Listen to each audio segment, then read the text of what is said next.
Move Africa, un monde nouveau vous appelle.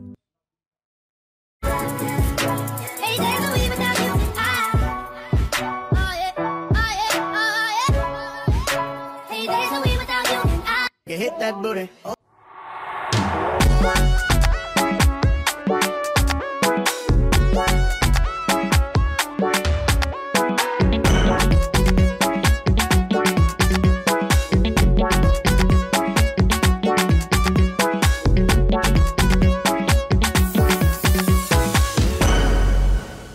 Diopien, palanyo krese ni sing.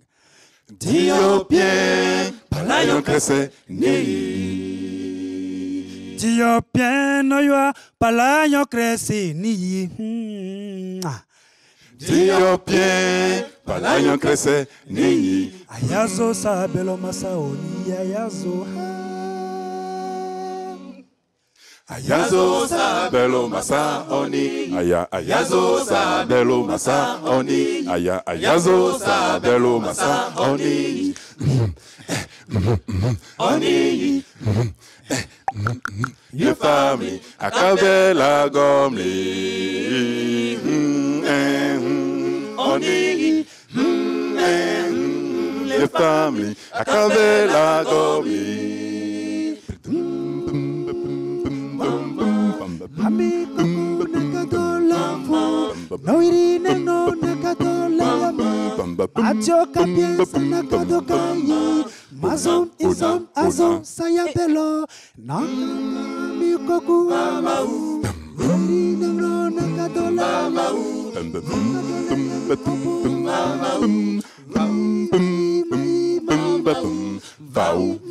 Vau. Eka. Deli ekla moya nuo. Jésus, Jésus, Jésus. Deli ekla moya nuo. Jésus. Deli ekla moya nuo. Jésus, Jésus, Jésus. Deli ekla moya nuo. Idi manutia nyamye klomyo, badamyo, baye kwa, yari tefi. Idi manutia nyamye klomyo, badao, baye kwa, yari tefi.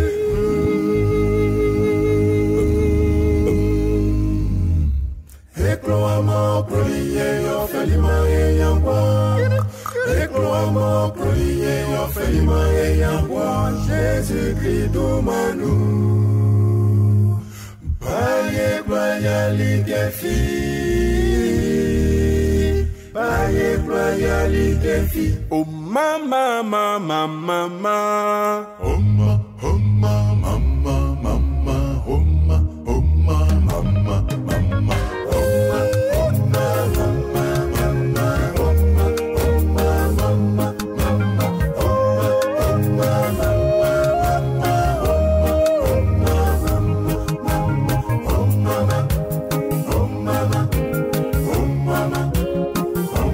Dieu de bonté, Dieu tout-puissant, est mon appui, ma forteresse. Tu m'as donné la vie, par ton sacrifice, je te...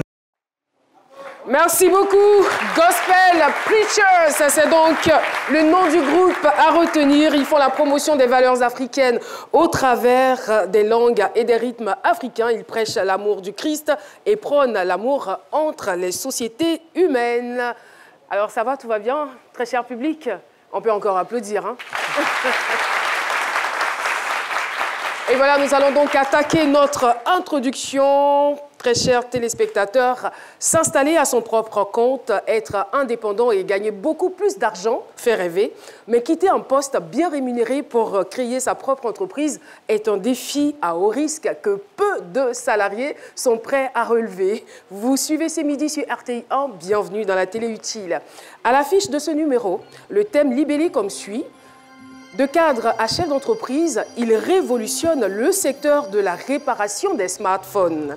Le jeudi signe également avec le fameux JT de ce midi de la Go, Nadia Sabé. Vous retrouverez par ailleurs Dr Philo pour le cas de la pancarte de localisation défaillante à Cocody, suite et fin. Paulus Agathon vous indiquera comment bénéficier d'un financement pour booster vos projets. Alors, si vous voulez passer du bon temps et posséder les clés du succès, restez branchés parce que c'est midi! C'est midi, c'est maintenant! C'est midi, c'est maintenant, mais je ne retrouve pas la ferveur de mon public habituel! Ouais, là, on est à ce midi, là. Paulus Agathon. Caroline Despard. C'est comme... Mais c'est comme ça, madame. Écoute, bon, je profite pour vous présenter la tablette. Ouais, la tablette que est les là. téléspectateurs m'envoient à l'écran, juste pour dire que vous pouvez scanner le QR code qui va s'afficher pour faire parvenir toutes vos questions en direct. Voilà. Yeah, yeah. Alors, vous avez aujourd'hui les clés du succès, hein, Paulus, comme je le disais C'est ça. en introduction. Oui, une affaire d'argent, on va parler de financement. Quand on va à la banque et que la banque nous chasse, qu'est-ce qu'on peut faire? Nous chasse. C'est bon qu'ils vont se fâcher. Lourd. Quand même, enfin, il n'est pas très favorable. Là, je pense que l'expression est beaucoup plus adaptée. Hein, oui, non, il peut arriver en fait qu'on ne bénéficie tout à fait. pas de subventions. Ou qu'on ne remplisse pas les critères. C'est ça. Ouais. Enfin, j'espère bien bénéficier de leur faveur aussi. Nadia Sabé. Oui. Oh, on est où là? Eh ben, on est en Mauritanie aujourd'hui. Tout à fait. Je suis habillée par femme de chance. Donc, bon, voilà, souffrez de ma beauté aujourd'hui. Hein. Ah, vraiment, Assalamu on alaikum. souffre. On souffre. Vous êtes magnifique dans cette tenue. Nous allons à présent recevoir notre invité, qu'il me soit bien avant de rappeler le thème du jour.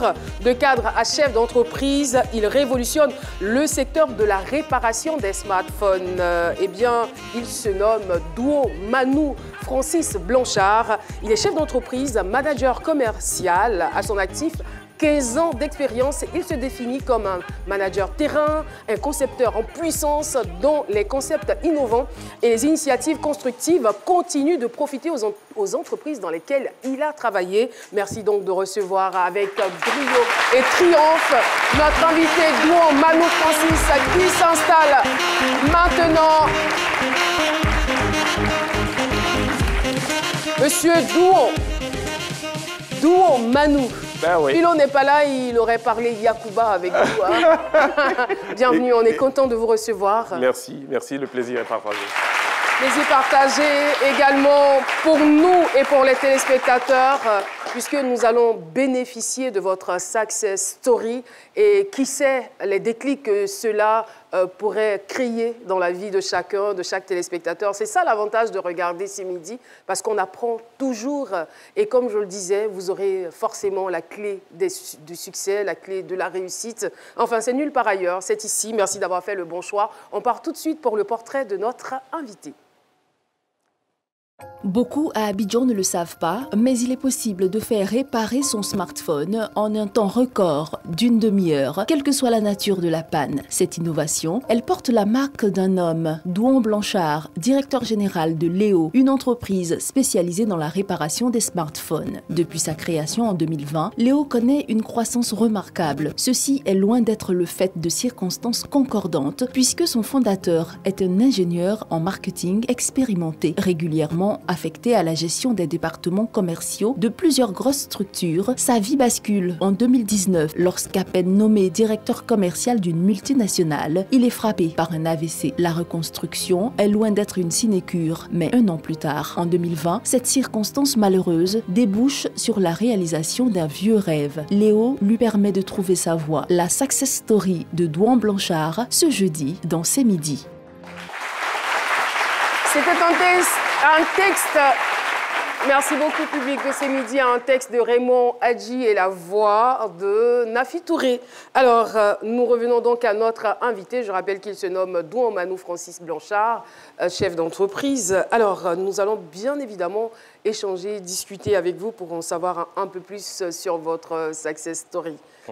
L'histoire, sinon l'aventure entrepreneuriale, elle démarre à quel moment, puisque vous étiez salarié et bien payé dans une entreprise de la place? Merci. Il faut dire que l'histoire commence dès la première opportunité que j'obtiens de rentrer dans une multinationale.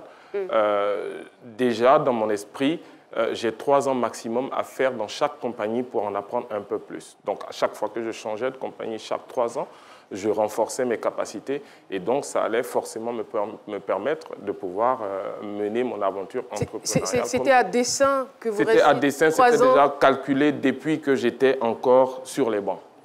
C'était mon objectif parce que mon parrain, lorsque j'étais en terminale, était quelqu'un qui avait sa propre entreprise. Et j'étais très heureux de voir comment il s'en sortait, comment sa famille s'en sortait, comment il aidait les gens. Et je voulais suivre l'exemple aussi. Mais je veux dire, est-ce que 3 ans, c'était véritablement suffisant pour avoir les rudiments ou maîtriser Oui, 3 ans, c'est largement suffisant. Au-delà de 3 ans, pour ceux qui ont de l'expérience comme moi, savent que quand vous durez plus de 3 ans dans une entreprise, vous vous installez dans une léthargie, dans une certaine monotonie, vous n'apprenez plus rien, vous faites que du suivisme. Après 3 ans... Ça dépend tout de même, hein? Oui. Ça dépend de là où on travaille, parce que moi, ça fait 11 ans que je travaille dans cette boîte oui, forcément. Quand même, j'ai du chemin dans cette maison bleue. Oui, forcément. Ça dépend de là où on travaille, mais au-delà de ça, ça dépend des objectifs. Tout à fait. Ça dépend de là où on travaille, c'est vrai, mais ça dépend des objectifs. Voilà, je ne voulais pas rester 10 ans, 11 ans dans une multinationale et tout. J'ai travaillé, je ne vais pas nommer les entreprises, j'ai travaillé dans du savon, après j'ai vendu de la bière, après de la bière, j'ai vendu des couches pour bébé, après les couches pour bébé, j'ai vendu du bouillon.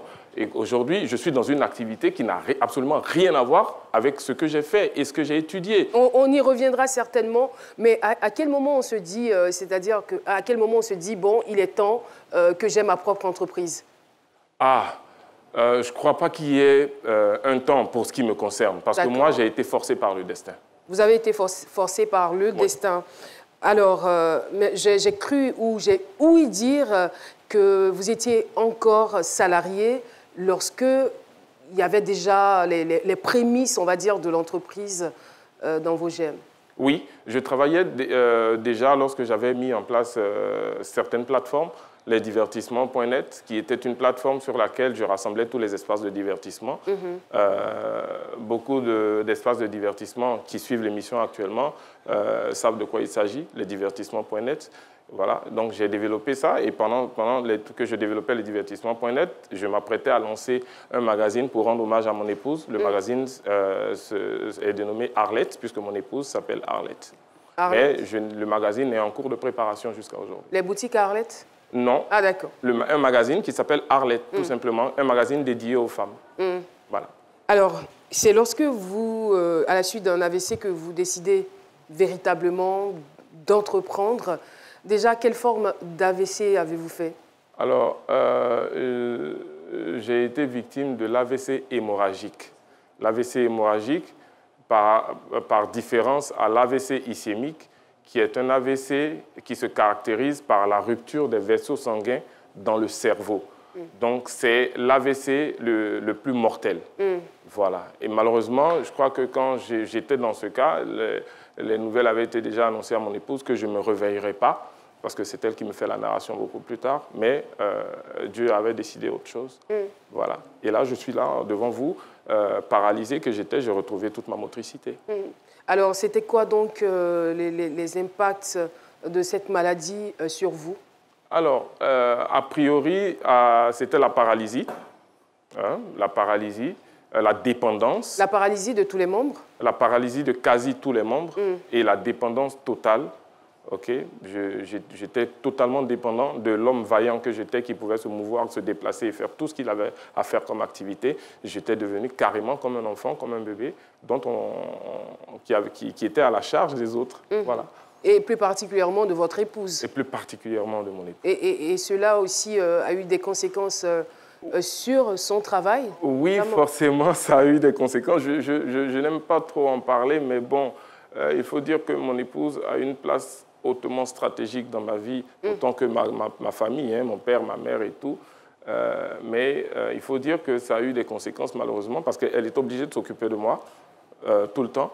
Donc, elle arrivait au travail fatiguée ou bien elle arrivait au travail en retard. Et finalement, ça a eu des répercussions. On imagine ce que ça peut entraîner. Et vous avez mis combien de temps avant de mieux vous porter? Ah, avant de mieux me porter. Parce qu'il y a eu le temps de la maladie. Je me portais déjà mieux dans la tête le jour où je me suis réveillé. Dans la tête, je me portais déjà mieux dans la tête. Et je crois que... Parce que vous avez identifié que c'était une grâce. J'ai identifié que c'était une grâce, mais j'ai toujours eu conscience de cette force intérieure que j'ai. J'ai toujours eu conscience de ça. Et je crois que ça étonnait un peu les membres du staff médical à l'Indénié qui étaient autour de moi, qui se demandaient mais comment est-ce que j'arrivais à faire rire les gens alors que c'est moi qui suis couché paralysé et tout. Je dis, moi, je vais me lever d'ici. Hein. C'était quoi leur pronostic? Le pronostic médical? Ou le diagnostic, j'allais dire? Je veux dire, il y a eu un diagnostic auparavant et il y a eu un diagnostic après. Le premier diagnostic, c'était que ce n'était pas sûr que je me réveille, vu les conditions. Et puis l'autre diagnostic, c'était, bon, vous allez faire la kiné et puis on espère que tout va se mettre en place. Voilà. Mais il se disait que vous seriez certainement un légume. C'était vraiment pas évident de vous voir aujourd'hui marcher, retrouver... Non, je ne pensais pas que les médecins, eux, qui avaient à charge mes soins, pensaient que j'allais être forcément un légume, parce que je pense que ça fait partie de leur... C'est ce pourquoi ils ont fait des serments. Ils ont signé pour aider les gens à mieux se porter.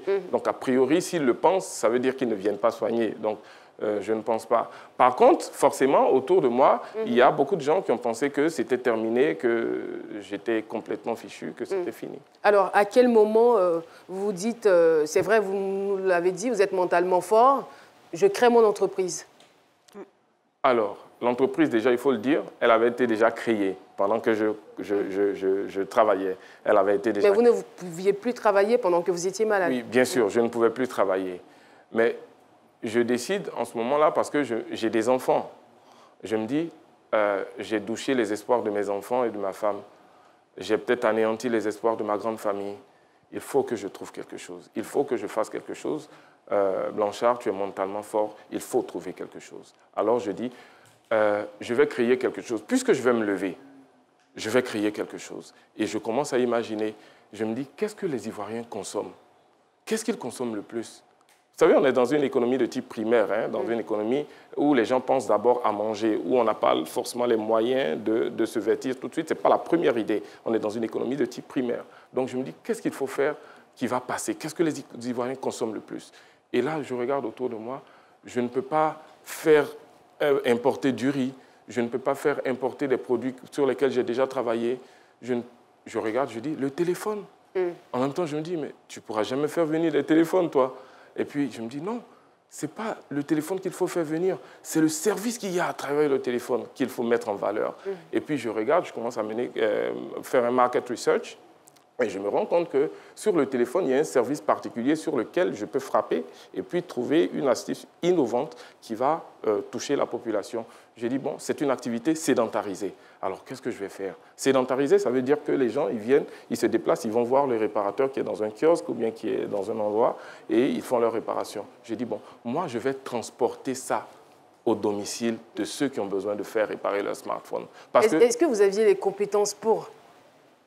Lorsque vous avez une bonne formation, que vous avez eu un diplôme ingénieur avec option marketing et que vous avez eu 15 ans d'expérience au top management, qu'est-ce que vous ne pouvez pas vendre? Qu'est-ce que vous ne pouvez pas commercialiser? Ce n'est pas vous qui allez manipuler ce qu'il y a dans le téléphone. Il y a des gens pour cela. Mais comment ça va se faire, le process? Tout le monde aurait pu le créer. Mais pourquoi ils ne l'ont pas créé? Alors, qu'est-ce que vous êtes en train de nous dire? Vous êtes en train de nous dire que ce n'est pas vous-même qui réparez le téléphone? Non, ce n'est pas moi. Vous avez le service. Voilà. Moi, j'ai créé tout le process autour. J'ai créé tout le process autour. Et c'est ce process aujourd'hui qui marche, qui fait que ça intéresse une partie des Ivoiriens. Bien entendu, c'est par rapport à un modèle économique bien précis. Sinon, j'aurais touché aujourd'hui tout Abidjan.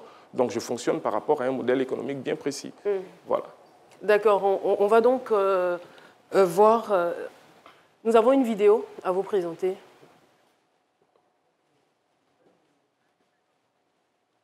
D'accord.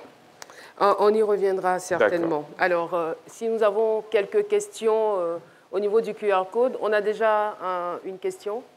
C'est une question, je pense qu'il y a plus ou moins eu sa réponse. Hein. C'était de savoir comment il a fait son entrée dans ce domaine. Voilà. Et pour approfondir, l'idée, vous l'aviez au moment où vous étiez encore sur le lit d'hôpital ou durant la phase de rémission à la maison? Durant la phase, parce que sur le lit, quand même si j'étais mentalement fort, la première chose, c'était comment j'allais me lever. Donc, sur le lit, je ne pensais pas à créer une entreprise, ou du moins, je ne pensais pas à développer cette activité. Mais quand je me suis réveillé, quand j'ai commencé à faire quelques pas, et que je me suis rendu compte que si je ne faisais pas quelque chose, mes enfants allaient en pâtir, mon épouse allait en souffrir, et mes parents n'allaient pas profiter de moi, je me suis dit, là, il faut que j'y aille pour de bon. D'accord. Alors, pardon, Paulus, avant d'aller plus loin, on reviendra donc à votre question. Nous avons donc le collaborateur de notre invité qui est en pleine réparation de téléphone. Et puisqu'ils nous ont donné 30 minutes pour réparer un téléphone. Bonjour, vous nous entendez? Ça va? Tout va bien? Alors, vous êtes sûr de pouvoir réparer ce téléphone en 30 minutes? Oui, vraiment. Qu'est-ce qu'il avait? Il avait l'écran cassé. Pardon? Un écran cassé. Pardon? Le téléphone a un souci d'écran. Un souci d'écran, d'accord. Alors, donc, on espère bien qu'avant la fin de cette émission, vous allez donc nous présenter le téléphone en bon état. Pas de souci. Pas de souci. Merci. Ça fait combien de temps? Ça fait combien de temps que vous travaillez avec M. Bouon? Bon, je pourrais dire depuis le début. Le micro, s'il vous plaît. Depuis le début de l'ouverture de la société. Combien de temps, monsieur? Combien de temps? Pratiquement 6 mois, je crois. Ça fait maintenant 6 mois. D'accord. Ça marche. Merci beaucoup à toutes. D'accord, allez. Sur le lit d'hôpital, à aucun moment, vous vous êtes dit, ça y est, c'est fini, je suis découragée, je serai un légume, non, je ne peux pas y arriver. À aucun moment, vous avez baissé les bras? Aucun? Je vais répondre à la question autrement. D'accord. J'ai de merveilleux enfants. Je ne sais pas si on va montrer des photos de mes enfants. J'ai de merveilleux enfants qui comptent sur moi. J'ai une épouse très attentionnée qui a une totale confiance en moi. Je suis quelque part l'espoir d'une famille aussi. Même si dans ma famille, il existe beaucoup de cadres. Je n'avais pas le droit de penser à ça une seule seconde. Il n'y a pas de place pour ça dans ma manière de fonctionner. Depuis que j'étais à l'école, même quand je jouais au football, j'étais capitaine des équipes de football. Donc j'ai commencé mon leadership depuis que je suis à l'école. Donc ce leadership, je le traduis sur le lit d'hôpital et je le dompte. Et c'est la raison pour laquelle je suis là aujourd'hui. Bravo.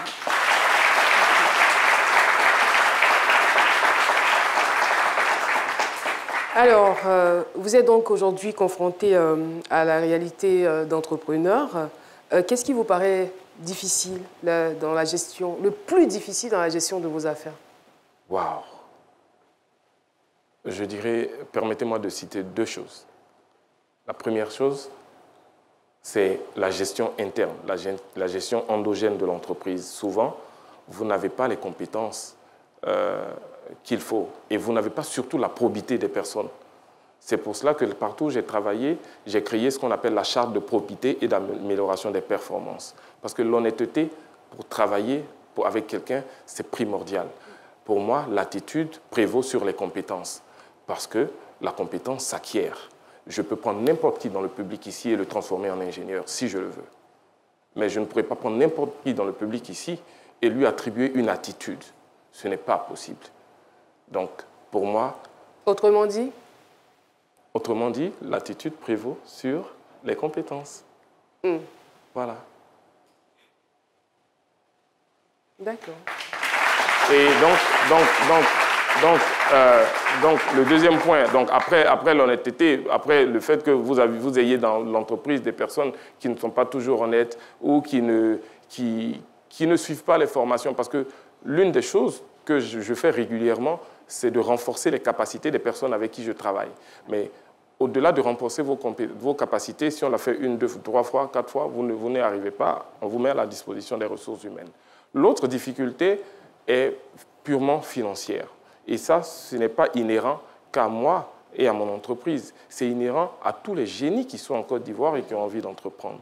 La capacité, la difficulté qu'ils ont à obtenir les financements pour mettre en évidence, pour faire profiter à la population les idées de génie qui germent de leur esprit. Voilà l'autre difficulté. Alors, quelle est selon vous la place de la confiance en soi, de l'assurance dans la vie d'un entrepreneur? Waouh, elle est primordiale. C'est la première des choses. Parce que vous prenez beaucoup de coups, vous êtes confronté à beaucoup de difficultés. Et si vous n'avez pas confiance en vous, en ce que vous faites, et là où vous allez, vous n'allez pas y arriver. Donc la confiance en soi, c'est primordial. Alors c'est vrai, c'est véritablement important, mais à quel moment on arrive à dissocier la confiance en soi de l'orgueil? Ah, la confiance en soi et l'orgueil. C'est vrai que, non, je vous le concède, si vous ne faites pas attention, la différence est grande comme ça. Vous voyez, comme l'espace qu'il y a entre mes deux doigts, la différence est aussi grande comme ça. Ça veut dire quoi? Ça veut dire qu'en réalité, vous pouvez confondre la confiance en soi et l'orgueil. L'orgueil, c'est de penser qu'on connaît tout. L'orgueil, c'est de penser qu'on peut faire tout sans les autres. L'orgueil, c'est un peu ça. La confiance en soi, c'est la stabilité de penser que lorsqu'il y a un obstacle, il y a 3 possibilités pour franchir l'obstacle. Vous le contournez, vous le surmontez ou bien vous le brisez. C'est ça, la confiance en soi. Voilà. Alors, votre activité, merci beaucoup public, est-ce qu'elle est vraiment rentable? L'activité, à l'échelle économique, selon l'échelle économique à laquelle nous développons, l'activité est vraiment rentable. Est vraiment rentable. Mais permettez-moi que je ne donne pas de chiffres parce que stratégiquement... Si, ça nous intéresse. Non, juste une fourchette, moi, en fait. moi, je suis un chef. Je veux dire, vous pouvez nous dire ça marche, oui, mais bon... Oui, moi, je suis comment on le sait? J'ai travaillé pour plusieurs entreprises et je sais que la confidentialité des informations est primordiale et capitale. Donc, même sur un plateau de télévision, vous ne pouvez pas vous permettre de vous lancer. Non. Ce n'est pas possible. Ce n'est pas la première fois. Hein. Nous, on a reçu des chefs d'entreprise dans la même tribune, mais qui n'ont pas hésité à nous donner leurs chiffres d'affaires. De quoi encourager d'autres personnes qui aimeraient s'y lancer. Et ils ont des raisons. Sinon, en interne, ils ne feraient pas signer des clauses de confidentialité à tous ceux qu'ils sont en train de recruter. Et vous, quelle est la raison qui vous pousse à ne pas communiquer votre chiffre d'affaires? Alors, premièrement, l'entreprise est nouvelle. Deuxièmement, l'entreprise est en train de se développer. Troisièmement, le projet est novateur. Et qui dit projet novateur dit qu'il y a des gens qui sont tapis dans l'ombre, qui l'observent. Déjà, on a fait un market research. Il y a plein de gens qui sont derrière, qui ont envie de copier le projet, mais qui n'ont pas le process, qui ne savent pas comment est-ce que ça se fait. On peut se lever aujourd'hui pour créer une entreprise de réparation de smartphones à domicile. Mais tout le process qui est derrière, c'est ça. C'est le process qui fait que d'une entreprise à une autre, il y a du succès ou bien il y a de l'échec. Voilà. Alors, moi, je vais aller légèrement dans le même sens que Mme Da Silva. Aujourd'hui, vous employez combien de personnes déjà? Oui, ça, par contre, ce n'est pas des informations à cacher. Oui, il y a une autre question. Aujourd'hui, on emploie à peu près 7 personnes. 7 personnes? Oui. Bon, la question était de savoir, est-ce qu'ils ont au moins le SMIC? Et le SMIC, c'est combien? Le SMIC s'élève à 60 000, si je ne me trompe pas. Si on le dit, ça veut dire que je paye bien, alors. Ah oui, je paye bien. Quel est le plus bas salaire? Le plus bas salaire, il est quand même de 80 000 francs CFA. Okay. Pour quelqu'un qui commence, je pense que c'est pas mal. Parce que je connais des multinationales qui vous installent dans des bureaux climatisés, qui vous payent à 100 000 francs. Parce que j'ai été directeur commercial, je sais comment ça fonctionne. Je connais des multinationales qui vous installent dans les bureaux climatisés, que vous payez à 100 000 francs. Est-ce que vous pensez que l'environnement... Vous avez une question, Nadia? L'environnement ivoirien est propice à l'entrepreneuriat? L'environnement ivoirien. Je pense que je vais mettre un peu le pied dans un domaine dans lequel je n'aime pas trop mettre le pied. Je pense que l'État fait quand même beaucoup de choses, mais l'État pourrait en faire plus. Je propose même que, si le président m'écoute, qu'il crée un ministère de l'entrepreneuriat. Okay? Qu'il crée un ministère à part entière. On sait qu'il y a un ministère emploi jeunes, mais ça, c'est l'emploi des jeunes. Et ceux qui sont des concepteurs en puissance, des créateurs, et qui ont envie de se lancer, il faut qu'il y ait un ministère, qu'ils aillent déposer à ce ministère leurs documents, que ce soit analysé, qu'ils bénéficient des subventions nécessaires pour pouvoir développer leurs activités. Le président fait beaucoup, mais Monsieur le Président, si vous m'écoutez, vous pouvez en faire plus.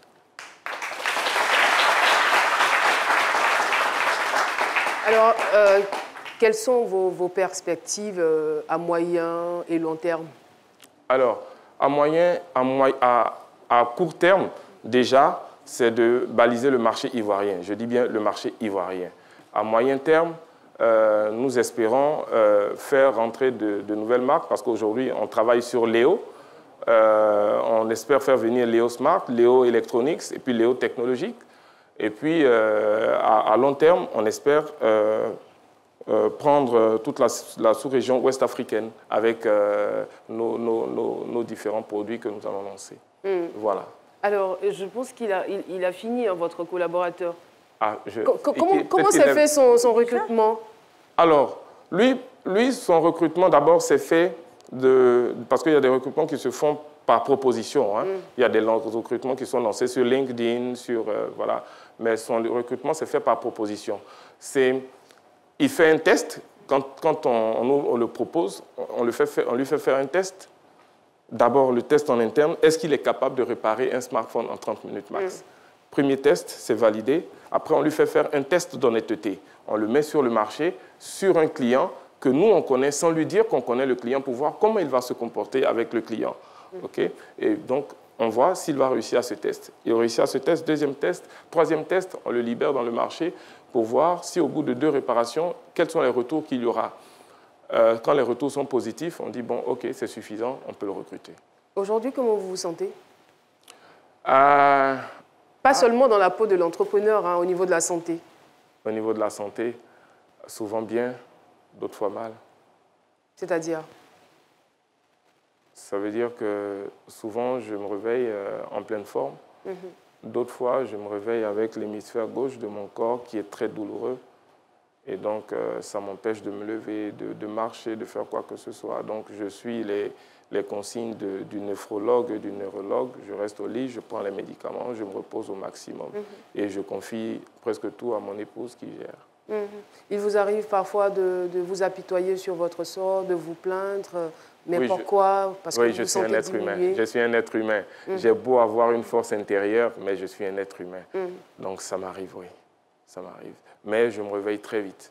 D'accord. En tout cas, c'est un parcours assez édifiant, d'autant que vous avez connu la maladie et que la maladie ne vous a pas du tout arrêté.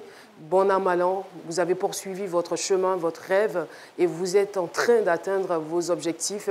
On voudrait saluer cela. Merci infiniment d'être venu sur notre plateau. Quel serait donc votre message à l'endroit de tous ces jeunes qui nous regardent en ce moment et qui souhaiteraient faire comme vous? Alors, à tous ces personnes qui me regardent en ce moment, je voudrais leur demander d'avoir foi en ce qu'ils font et en ce qu'ils sont. Parce qu'ils ont une force intérieure qu'ils n'imaginent pas. Je voudrais leur dire que s'ils ont des projets, qu'ils font ce qu'ils le réalisent. S'il y a un blocage, s'il y a un obstacle, qu'ils contournent l'obstacle. Si c'est impossible à contourner, qu'ils surmontent l'obstacle. S'ils ne peuvent pas surmonter, qu'ils fassent tout pour briser l'obstacle. Mais surtout, qu'ils ne restent pas derrière l'obstacle. Et leur dire que Léo repart leur smartphone en 30 minutes max à domicile. Effectivement. C'est vérifié. Il s'appelle comment votre collaborateur? Cablan. Cablan? C'est bon? C'est top? On peut le vérifier? Oui, oui. D'accord. Venez c'est comment ça se passe? C'est-à-dire quand il a fini... Alors, normalement, si on était en face d'un Léoners, Léoners, c'est le nom du client de Léo. D'accord. Alors, si on était en face d'un Léoners, il aurait mis le téléphone dans un kit de réparation dans lequel il y a un courrier de remerciement et un courrier de garantie. OK. Il aurait remis, le client aurait vérifié, et après vérification, il aurait rempli une fiche qu'on appelle fiche de sortie. Et quand la fiche de sortie est remplie, Maintenant, il va catcher juste une photo pour une question de success case, parce que si vous allez sur la plateforme, vous allez voir qu'il y a des clients qui prennent des photos pour prouver la partie success du projet. Et puis, une fois que c'est fini, vous payez via Mobile Money. Pour le moment, nous sommes véritablement en train de développer l'application. L'application, c'est pour bientôt, mais vous payez déjà via Mobile Money. C'est très bien. On n'a pas tout le process, mais on a l'essentiel, n'est-ce pas?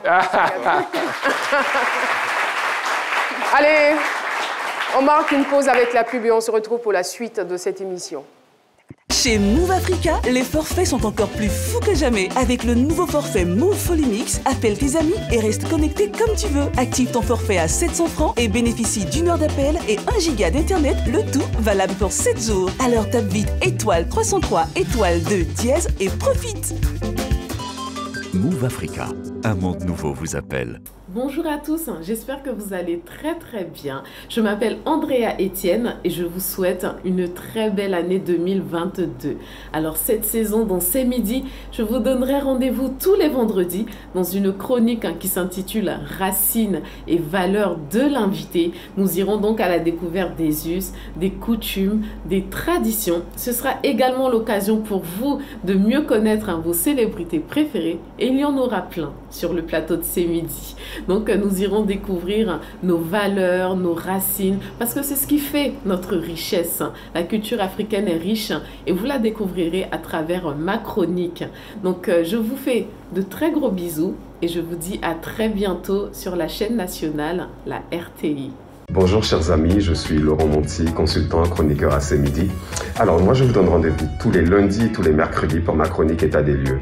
Donc nous allons à votre rencontre et nous voulons résoudre les problèmes auxquels vous êtes confrontés, que ce soit des problèmes d'ordre juridique, économique, des problèmes sociaux, en tout cas des problèmes de la vie de tous les jours. Vous en saurez toujours un peu plus, que ce soit sur le droit, quels sont vos droits, quels sont vos devoirs, sur les chiffres, sur les faits de société. Cette chronique a vocation à faire de la télé utile avec vous. Si vous nous prenez seulement maintenant en marche, sachez que vous êtes sur RTI 1, la chaîne nationale ivoirienne, la chaîne qui rassemble la télé utile. Eh bien, j'aimerais qu'on puisse saluer le collège moderne Les Élysées à Bobo PK18. Dont le responsable ou les responsables sont messieurs Tano Aka Kevin et madame Evilalo Siana Loé. J'espère que j'ai bien prononcé. C'est Evilafo. D'accord, merci de votre présence dans ce studio. L'Institut supérieur des techniques comptables, juridiques et fiscales. Vous êtes où? Ça va? Rien entendu. Enfin, les membres du comité d'organisation du Cinétech Festival d'Abidjan. Applaudissez! Je l'avais senti, depuis le début de l'émission, j'avais senti qu'il y avait beaucoup de nouveaux parmi nous. Un nouveau public, ça fait aussi du bien, voilà. Venez bénéficier de temps en temps de la chaleur de cette émission. Et en ce qui concerne les membres du comité d'organisation du Cinétech Festival d'Abidjan, un événement se prépare du 28 au 30 avril. Ils organisent le Cinétech Festival à la Bibliothèque nationale d'Abidjan Plateau. Eh bien, nous allons changer de cap. On était dans le domaine de l'entrepreneuriat.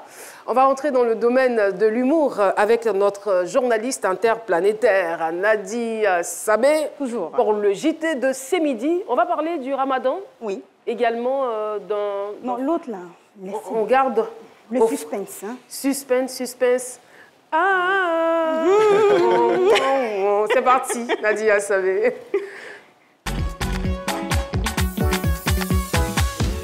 C'est le JT de C'est Midi avec Nadia Sabé. Assalamu alaikum. C'est reparti. Le Ramadan a commencé depuis le 2 avril dernier, une tradition religieuse pratiquée par les musulmans pendant une période de 30 jours. Ils s'abstiennent de manger et de boire pendant la journée et prient régulièrement pour montrer leur dévotion à Allah et à l'un de ces 5 piliers de l'islam. Certains arrivent à supporter, mais d'autres là, leur bonjour même devient palabre. Un reportage de Mamadou Zobles. Ramadan a commencé quand ouais, c'est pas blanc, ça chicote même. Surtout avec la chaleur là, là c'est dur. C'est déjà assez compliqué, comme si ça suffit pas là. Il y a des gens, ils gâtent que même. T'as dit, ils font exprès. 3 à 500. Et puis moi qui brûle là, c'est ici là. C'est 100 francs, 100 francs. Tout là, c'est 100 francs. Et puis ici là. 50, 100 francs. Il y a tous les prix. C'est cher de... Il y a tous les prix. Ah, c'est cher de... Viens voir devant là-bas. Attends, madame. Madame, oh. Madame. Il faut venir payer. Il faut venir prendre quelque chose. On n'a qu'à prendre quelque chose. Il y a quoi? Faut prendre quelque chose. C'est forcé. Faut prendre. Madame, je parle rien. Non, faut prendre quelque chose. J'ai demandé juste le prix. Tu viens, tu demandes prix de tout, prix de tomates, prix d'oignons. Tu veux préparer ça devant moi ici ou bien? Hein? Non, madame, excusez-moi, pardonnez. Il fait chaud. Ah, il faut venir prendre quelque chose. C'est forcé. J'ai demandé le prix là-dedans, on ne demande pas prix de quelque chose.